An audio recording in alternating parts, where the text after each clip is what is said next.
시편 11편에서 터가 무너지면 의인이 무엇을 하랴 라는 다윗의 고백이 나옵니다. 터가 무너지면 의인이 무엇을 하랴. 많은 학자들은 다윗이 처해져 있는 상황이 자신의 잘못이나 자신의 실수, 자신이 마땅히 받아야 할 응분의 대가로서 그가 고통당하고 고난당하는 것이 아닌 불의한 자에 의하여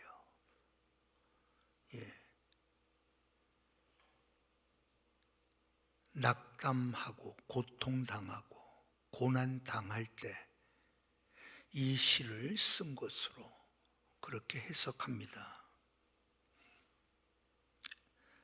터가 무너지면 의인이 무엇을 하랴. 터가 무너지면, 말 그대로 터가 무너지면 할 수 있는 것이 없죠. 터가 무너졌다라는 것은 끝났다라는 거예요. 사회가, 법과 질서가 무너진 사회는 끝난 사회죠. 정의가 실현되지 못하고 공의롭지 못한 사회라면 그 사회는 무너진 사회죠.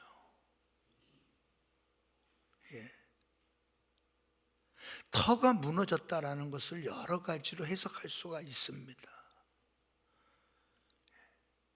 오늘 본문은 특별히 악인에 관한 표현이 여러 번 등장합니다. 2절에 보면 악인이 화를 당긴다. 5절에 보면 악인과 폭력을 좋아하는 자는 하나님이 미워하신다.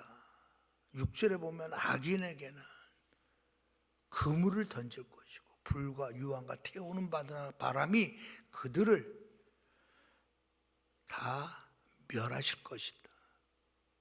시편 11편에서만 악인에 관한 여러 표현들이 나옵니다. 지금 다윗이 처해져 있는 이 상황은 악인들에 의하여 어쩔 수 없이 쫓겨다닐 수밖에 없고 피하여 다닐 수밖에 없고 도망칠 수밖에 없는 그런 상황. 사울 왕일 수가 있고 자기 아들 압살롬일 수도 있고 여러 반역자들에게 쫓겨서 피해 다니는 그러한 상황 속에서 다윗은 한 가지 원칙을 가지고 있었습니다. 나는 하나님께 피하겠다라는 원칙입니다.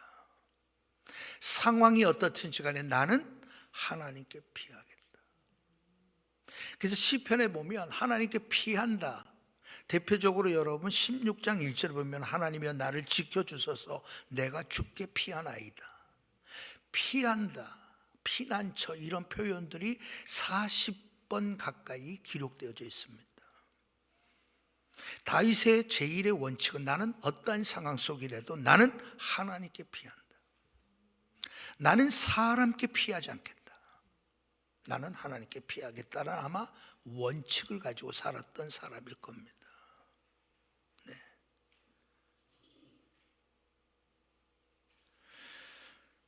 이번 주 신방 가운데 어느 집에 이러한 그 냉장고에 붙여진 그 큰 종이에 이렇게 써놨더라고요. 아마 자녀들이 쓴 것 같아요. 우리 엄마 아빠라 썼든지 우리 엄마 아니 아버지 어머니라고 썼든지 두 분 모두 꽃길만 걸어가세요. 이렇게 써 있더라고요. 꽃길만 걸어가세요. 근데 오늘 그 집에 안 왔네. 보니까 왔어? 왔구나. 저 뒤에 숨어 있구나. 꽃길만 걸어가세요. 근데 여러분 보세요. 꽃길만 걸어간 사람 보신 적이 있는지. 꽃길만 걸어간 사람 본 적은 우리는 아무도 없어요. 이 세상은 꽃길만 걸어가도록 창조되지 않았어요. 아담과 하와의 범죄 이후에 이 세상은 꽃길만이 없어요. 언제나 위기가 찾아오기 마련이고, 이제 한 파도가 지나갔나 싶더니 또 다른 파도가 저 멀리서 또 흰 거품을 토하면서 달려들어요. 여러분, 그게 인생이죠.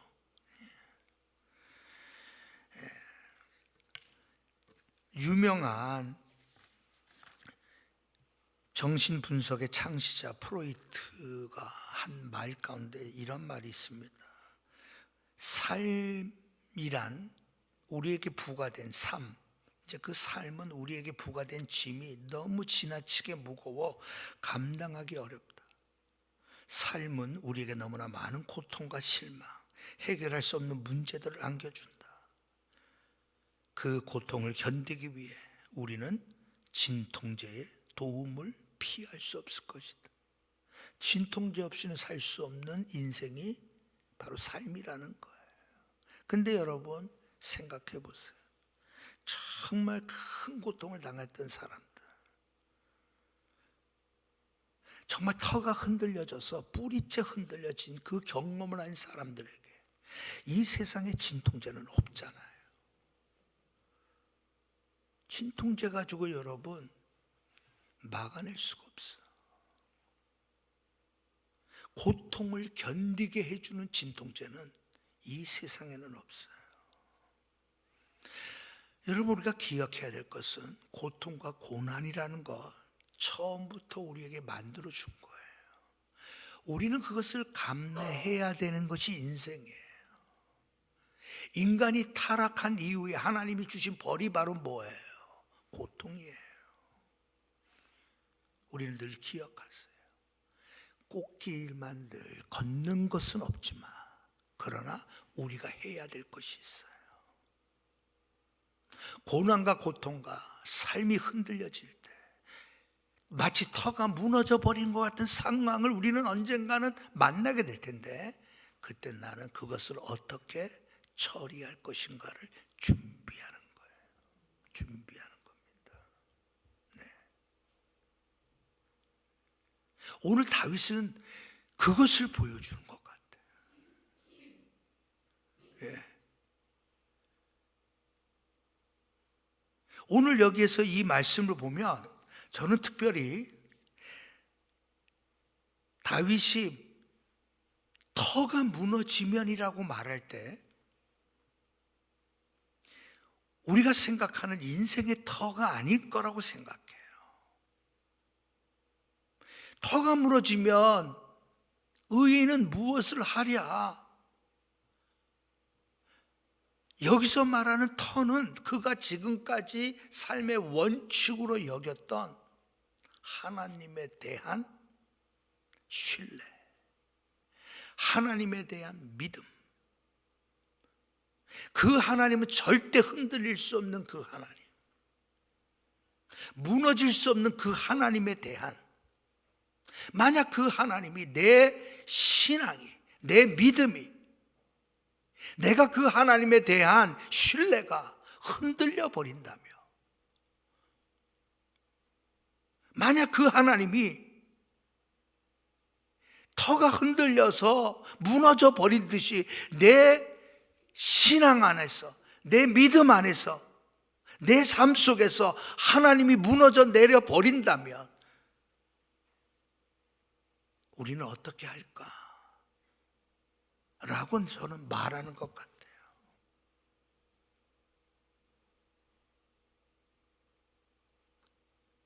아니, 하나님께서 여러분 이 땅을 창조하실 때 이 땅에 기초를 두신 분이 하나님이셔요. 땅에 기초를 두신 분이 하나님이에요. 그 하나님은 무너질 수 없는 분이에요. 그 하나님은 완전하신 분이에요. 근데 지금 오늘 다윗의 이 표현을 보면 터가 무너지면 의인이 어찌할꼬, 역설적으로 다윗이 말하는 것 같아요. 무너질 수 없는 그분이 계시다는 거예요. 흔들릴 수 없는 그분이 계시다는 거예요. 나는 그분을 의지하고 신뢰하겠다는 거예요. 세상의 사람들은 이 흔들림, 오늘 본문에서 나타난 시편 11편에서 나타난 다윗의 흔들림은 여러분, 악인들이 그를 쫓아와 죽이려고 하는, 그래서 화를 당기고 화살을 여러분 시위에 먹여서 그 어두운 곳에 숨어 기다리고 있는 거예요. 그러니 여러분, 곁에 있는 사람들이 뭐라고 조언하죠? 빨리 산으로 피하라는 거예요. 여러분, 팔레스틴 지역에 사는 정말 많은 동굴로 이루어졌잖아요. 사람들이 숨어있기 너무 좋은 곳이에요. 악인이 죽이려고 하는 그때에, 아니 하나님께 피한다라는 것은 결국 뭘 말할까요? 성전에서 주님 붙들고 기도하고 있지 않았겠어요? 아니면 골방에서 하나님 부르짖으며, 하나님 내가 죽게 피하사오니 나를 지켜달라고 기도하고 있었을 것 같아요. 근데 주위의 사람들은 그를 보면 뭐라고 얘기해요? 지금 이러고 있을 때가 아니다, 이 말이에요. 지금은 빨리 도망쳐서 산으로 도망쳐 안전한 곳에 숨어 있을 때지, 지금 기도할 때가 아니다는 거예요. 우리는 그런 말 많이 듣죠. 여러분, 그게 정상이 돼야 돼. 아니 지금이 기도할 때냐고. 아니 나가서 뭘 해야 할 때지, 행동해야 될 때지. 기도하면 뭐 밥 먹여주냐 막 이런 말 우리 들어봤어. 여러분, 그게 정상인 거예요. 자, 그의 곁에서, 다윗 곁에서 조언해 주는 그 조언들을 들어보면 틀린 말은 아니에요. 아마 열이면 열 다 그렇게 말할 거예요. 빨리 짐 싸가지고 깊은 산에 들어가 깊은 동굴 속에 숨어 그곳에서 안전하게 지내라고, 피하라고 빨리. 근데 여러분, 다윗은 지금 그런 상황 속에서 하나님, 나는 지금 주님께 피했습니다. 나를 지켜주십시오. 그런데 사람들이, 아니 새같이 날아 빨리 산으로 가 피하라고 말합니다. 아니 어찌 된 겁니까? 이 상황 앞에서 쓴 거예요. 자기는 주님만을 나의 피난처로 삼겠다는 거예요. 나는 하나님께 나의 피할 곳을 나는 삼겠다라고 다윗은 그렇게 말하고 있는 거예요. 그런 가운데서 여러분, 주위의 사람들의 조언은 뭐예요? 빨리 도망가라는 거예요. 그러면서 나온 말이, 터가 무너지면 의인이 무엇을 하랴. 그래서 저는 정말 우리의 피난처가 되시고 우리를 보호해 줄 수 있고 정말 우리를 지켜주실 수 있는 그분이 계신데, 만약 그분이 우리의 피난처가 되지 못한다면, 그분이 나의 이 상황 속에서 나를 지켜주시지 못한다면, 이 상황 속에서 내가 굴복당하고 쓰러지고 낙심하고 낭망하고 포기해버린다면, 흔들릴 수 없는 그분, 터가 무너질 수 없는 그분, 그분은 나에게 무엇이 되겠느냐라는 말이에요. 얼마나 멋진 믿음의 고백인지 몰라요.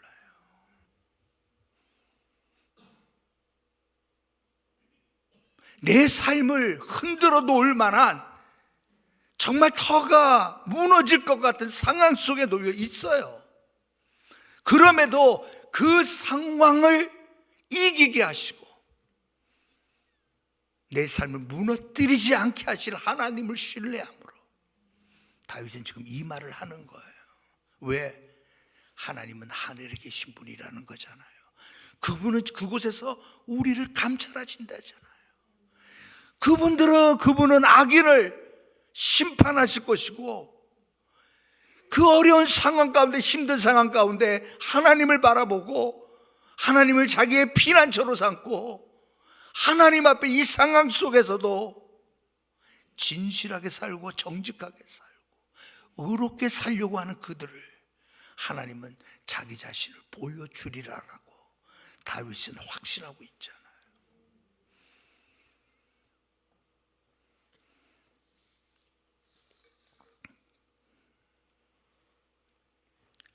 이번 주간에 이제 학교에서 이제 학생들이 쓴 글을 이렇게 이제 답장을 해주는 가운데서 한 학생이 이런 글을 적었어요. 재작년에 죽은 친구가 병으로 인해 괴로워하며 고통을 이기지 못하고 스스로 목숨을 끊은 거라고 이제야 들었다. 재작년에. 그러니까 대학교 신입생이니까 19인가? 그죠? 신입생이 이제 수업을 듣고 이제 소감문을 적는 거예요. 그러면서 이제 그렇게 재작년에 죽은 친구 이야기를 하는 거야.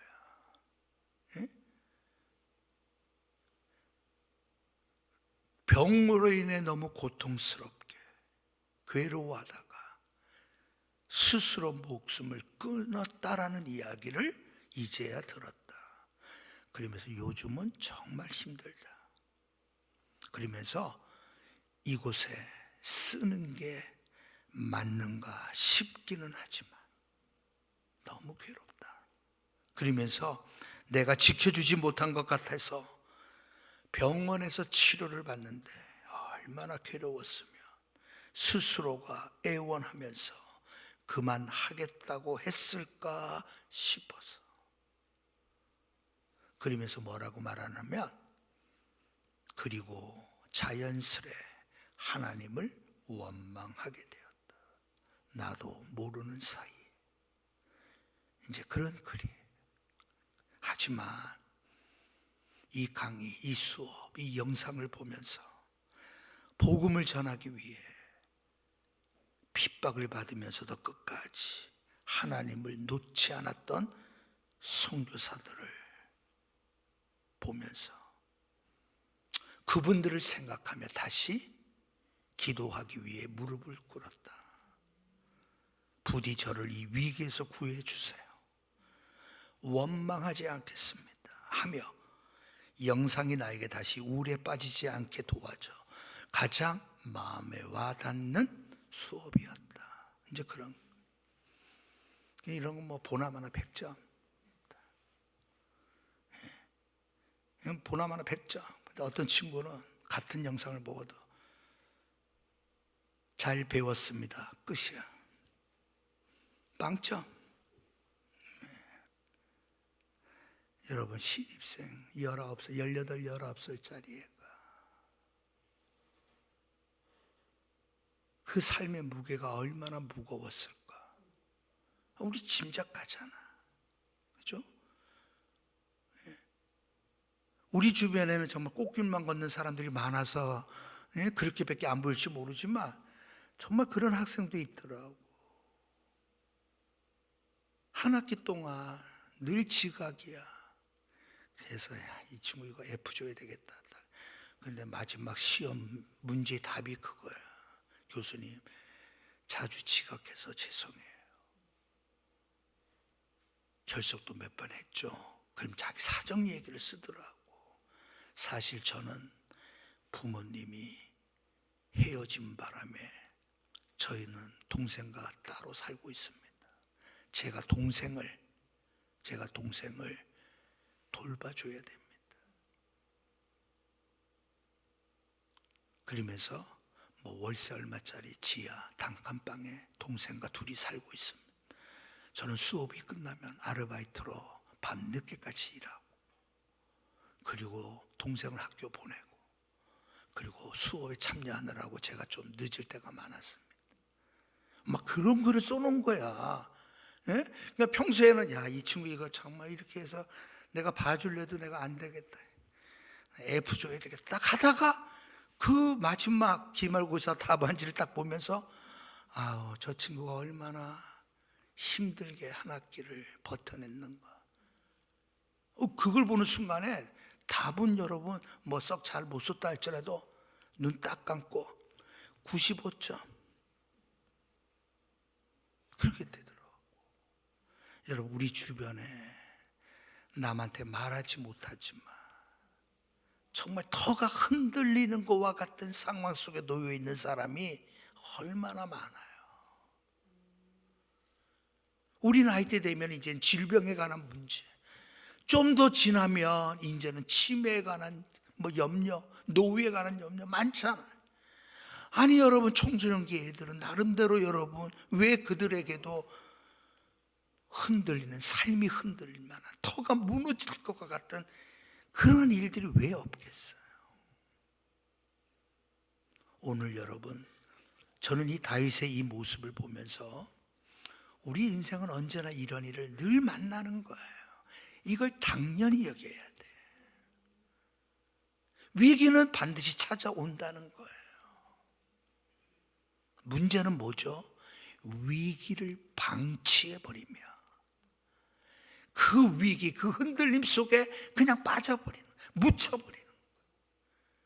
우리는 흔들리는, 터가 흔들리는 것과 같은 상황 속에 있더라도 이 상황을 어떻게 관리하느냐는 나의 책임이란 말이에요. 나의 책임이지. 오늘 다윗이 보여준 것 중에 여러분 가장 멋진 건 저는 이거라고 생각해요. 하나님은 하늘에 계십니다. 여러분, 우리가 터가 흔들릴 때 여러분 사람에게 귀 기울이고 사람의 말을 쫓다 보면 여러분 우리가 제대로 된 판단을 하기 어려워요.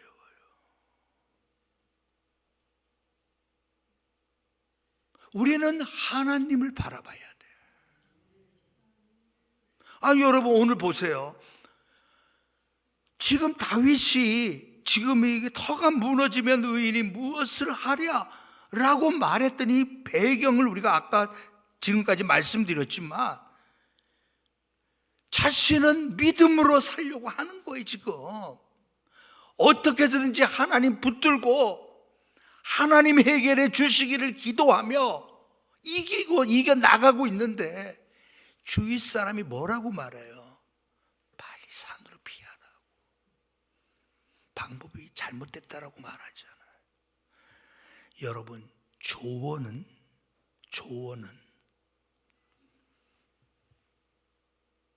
믿을 만한 것이 못 됩니다. 왜 그럴까요?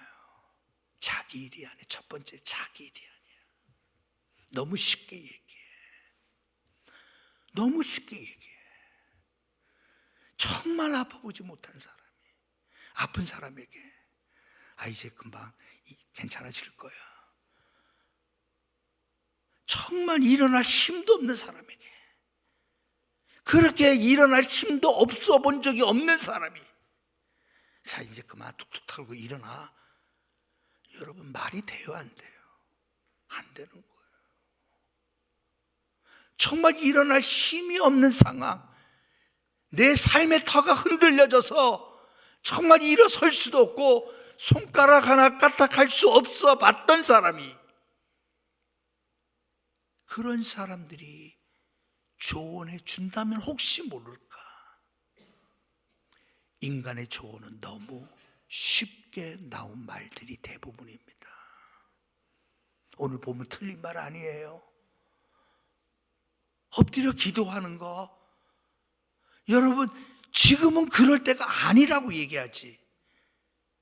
지금은 빨리 피하는 게 상책이라고 얘기하지. 일단은 도망치고 보라는 거죠. 이 갈등 속에 지금 다윗이 말하는 거예요. 나는 하나님께 피하겠다라는 거예요. 하나님께 답을 구하겠다라는 거예요. 여러분, 우리가 미련하게 여러분 부탁되고 자리를 지키라는 게 아니에요.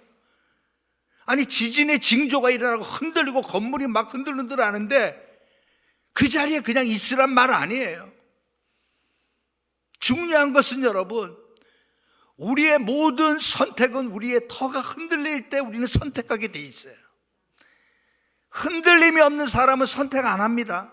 왜? 관성대로 살아요. 늘 기름진 거 좋아하는 사람 여러분, 늘 기름진 거 좋아서 먹다가 병원에 가서 선생님이 이제 기름진 거 위험합니다. 그 소리 한 번만 딱 들으면 여러분, 암만 기름진 거 사준다고 해도 저는 된장이 좋아요, 그렇게 바뀌어진다고. 왜? 흔들림이 없으면 다시금 자신의 삶을 되돌아보고 고쳐야 할 부분들을 발견하지 못해요. 그래서 때로는 하나님은 우리의 삶을 흔들어버려요. 마치 터가 흔들려지듯이. 이제 곧 무너질 것 같은 그러한 상황 속에 내를 두게 만드셔요. 왜? 내가 잘못 설정되어 있던 나의 삶의 잘못된 부분을 하나님이 원하시는 원위치로 다시금 설정하기 위해서.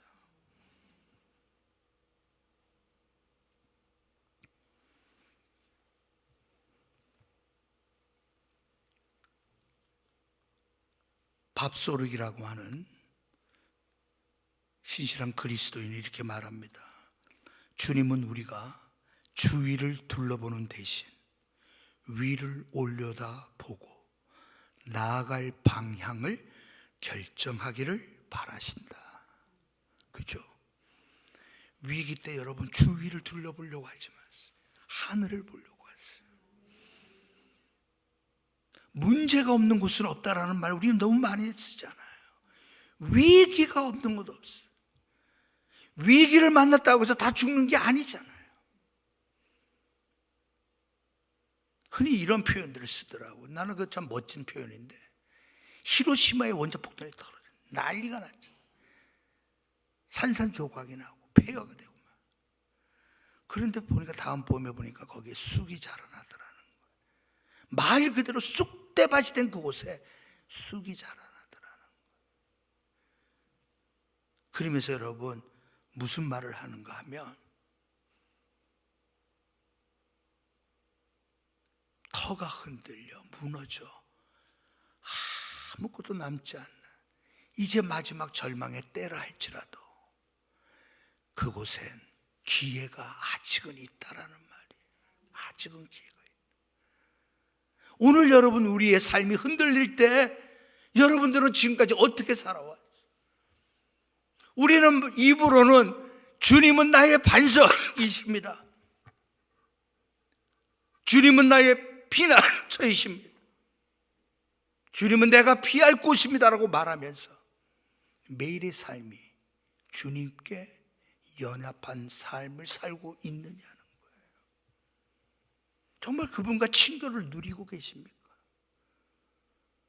그 주님 때문에 여러분 기뻐해 본 적이 있습니까? 여러분이 정말 주님께 피하는 인생이라면 그 주님으로 인하여 찬양하고 기뻐하고 기도하고 감사하는 일들이 여러분 우리 안에 일어나야죠.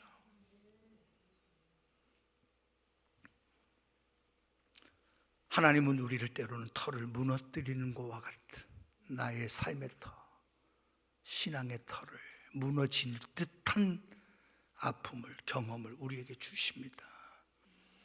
왜 그럴까요? 내가 정말 견고한 터 위에 바로 서 있는가를 보게 하시는 겁니다. 하나님만 바라보십시오. 그 하나님과 깊은 교제를 하려고 힘을 써야 됩니다.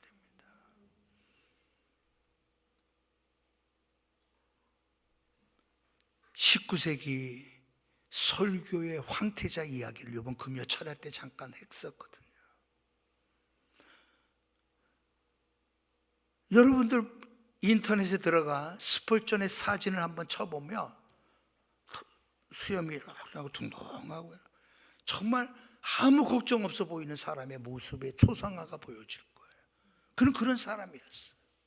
그런데 그 초상화를 그리기 위해서 수많은 화가들이 손을 절레절레 흔들었어요. 왜? 스펄전은 병들어 있었거든요. 아팠거든요. 심한 우울증으로 하루에도 수없이 변화되어지는 감정으로 인한 그의 모습이 달라져 초상화를 그리는 화가가 제대로 그릴 수가 없었던 사람이 스펄전입니다. 22년간 메트로폴리탄 처치에서 여러분 설교했던 스펄전은 그중 3분의 1을 설교대 강단 위에 올라가지 못했어요. 상상해 보세요. 나는 스펄전이 그런 사람이라고 생각하지 않았을까요, 여러분들? 하루에도 수십 번씩 정말 여러분 불을 토하듯이, 오늘날도 설교의 황제, 황태자라고 불릴 정도의 스펄전이 그렇게 심한 우울증으로 인해서 고통 가운데 있었던 줄 여러분들은 몰랐을 거예요. 그 당시에는 약도 없었잖아요. 스펄전이 어떻게 이긴 줄 아세요? 그는 3가지 단어를 늘 기억했어요. 첫 번째, 예수 그리스도. 첫 번째가 예수 그리스도. 두 번째가 그분과의 깊은 교제. 그분과의 깊은 교제. 세 번째, 뜨거운 기도. 열렬한 기도. 이 3가지가 상상해 보세요. 얼마나 어렵고 얼마나 힘들었을까. 그는 여러분 다른 방식으로, 물론 그도 여러분 휴식을 취해야 됐기 때문에 그가 늘 가는 휴식처가 있었어. 그럼에도 불구하고 그 병약한 몸에서 여러분 수많은 설교집이 지금도 그대로 남아있어요. 지금도 얼마나 많은 글을 쓰고 얼마나 많은 여러분 정말 신실한 목회를 했는지 그분이 그렇게 표현하죠. 하나님께서 나를 이 깊은 고통에 두신 것은 이 고통을 당하는 자들을 돌보라고 하나님이 주신 것으로 그는 그렇게 해석을 했어요. 아유, 하나님, 나 왜 이랬습니까? 여러분, 스펄전은 그러지 않았다니. 날 위해 죽으신 십자가 위에 계신 예수 그리스도를 바라보고 그분과 더 깊은 교제에 들어가기를 힘썼고, 그리고 그는 가능하면 열렬하게 기도하는 것을 그의 삶의 목표로 삼았어요.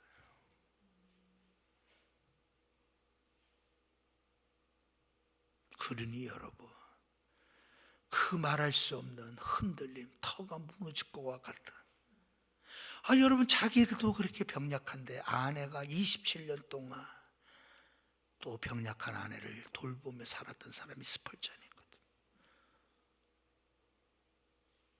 하나님, 나에게 이 큰 고통을 주신 것은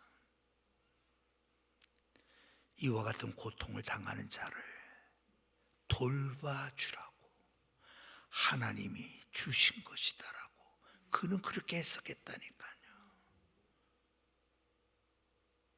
얼마나 멋집니까? 여러분들이 정말 반석 위에 세워진, 예수 그리스도의 터 위에 세워진 하나님의 건축물이 맞습니까, 여러분? 여러분들 정말 반석 위에 세워진 자 맞습니까? 여러분들은 예수 그리스도를 정말 묵상하며 살고 그분과 깊은 교제하기 위하여 힘쓰고 열렬한 기도 속에 살기를 만약 여러분들이 선택한다면, 여러분들은 어떠한 흔들림이 여러분 앞에 와도 여러분들은 염려하지 않는 거예요. 왜? 반석 되신 주님이 여러분과 함께 있기 때문이에요. 우리는 이것을 준비해야 된다니까. 늘 여러분 누군가 비 맞춰주고 그냥 인간의 여러분 조언, 인간의 그냥 달콤한 말, 그것으로 여러분 나 자신의 흔들림이 잠시 여러분 안정되는 것 같고 아무 소용없어요. 저는 이번 주간에 우리 동기 목사님들 두 분이 한 분은 오랫동안 암투병 하다가 이제 더 이상 손을 쓸 수 없어. 이제 안정자로 그냥